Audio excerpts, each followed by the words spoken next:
Саламатсыздар ма? Өтіп кеткен екінші тақырып бойынша жердің жалпы морфологиясы, материктердің орналасу ерекшеліктерін қарастырайық. Біз жазықтардың геологиялық дамуының құбылмалығын, физикалық, географиялық жағдайларын қарастырдық. Бедер түзу жағдайларының өзгешелігімен түсіндірілетінін қарастырдық.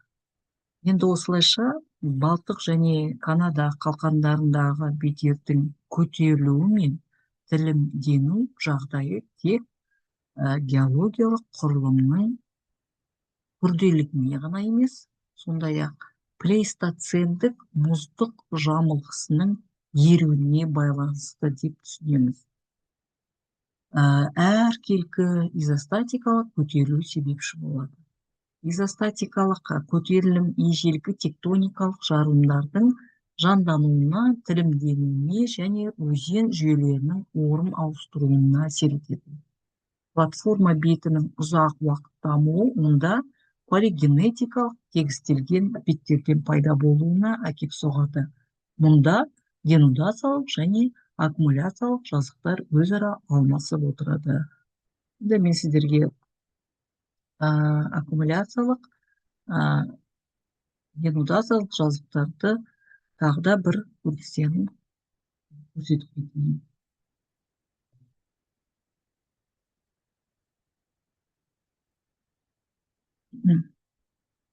Платформа аумағындағы тау етегінде айнала жиектелген сәл еңісті келген денудациялық жазықтарды айта кеткен жөн болады.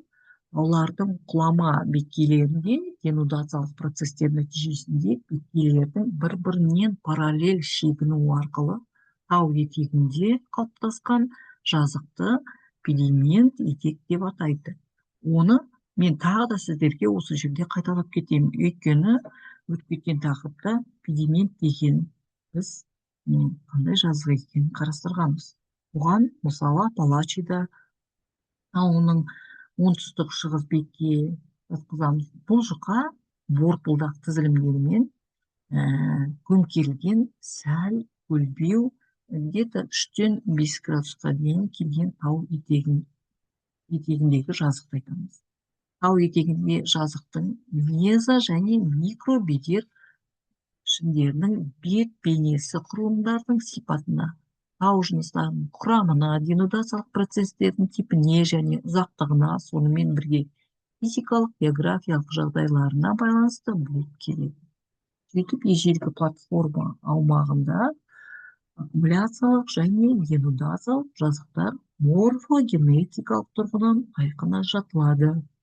Аккумуляциялық бедердің сырт бейнесі борпылдақ шөгінділердің, яғни шөгінді жыныстардың қалдығына және құрамына, ал денудациялық жазықтардың морфологиясы олардың геологиялық құрылымдарына байланысты. Жазықтар бедерінің мезо және микро пішіндері көбінесе экзогендік факторлар әсерінің сипатына байланысты болады да табиғи зоналарға қатысты орналасады.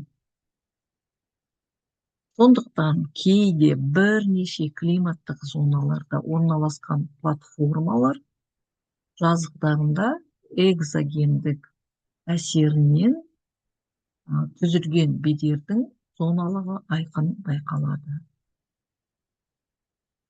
Мысалы, Шығыс Еуропа жазығының солтүстік бөлігінде байырғы материктік мұз басу нәтижесінде қалыптасқан мұздық бедер пішіндері кеңінен дамыған. Осы жазықтың қиыр солтүстігінде субарктикалық климат жағдайларында мәңгі тонмен байланысты ерекше бедер пішіндері дамыған. Жазықтың орта бөлігінде гумидті климат эрозиялық бедердің қалыптасуына, ал оңтүстік шығысындағы аридті климат эолдық бедер түзілуіне себепші болады. Жоғарыда айтып кеткендей, ежелгі платформалар аумағында жазықтармен қатар таулар да кездеседі. Бұлар қалқандарда, яғни Кембрийге дейінгі кристалды массивтері дамыған. Мұндай тауларда әдетте белгілі бағытта созылған бедер пішіндері болмайды. Планда оларға ретсіз келген пішіндер тән. Таулардың морфологиясына және пайда болуына көп жағдайда айырылымды тектониканың әсері мол. Таулардың мезобедер пішіндері өздерінің литологиялық құрамына, кристалдық іргетасының құрылымына және нақты физикалық географиялық жағдайлардың туындайтын сыртқы әсер етуші күштердің сипатына байланысты болады. Жалпы айтқанда, ежелгі платформалардағы таулар өздерінің күрделі морфологиясымен сипатталады. Мұнда оқшауланған жеке таулар таулы қыраттармен, жоғары көтерілген денудациялық жазықтармен, үстірттермен және таулы үстірттермен кезектесіп отырады. Енді оларға оңтүстік Америкадағы Гвиана және Бразилия таулы үстірттер жатады. Ахагар жатады. Енді мына жерде жас платформалар аумағындағы бедер пішіндеріне айтып кетейік. Протерозойдың кейін каледон, герцин және мезозой қатпарлы кезеңдерінде түзілген жас платформалар.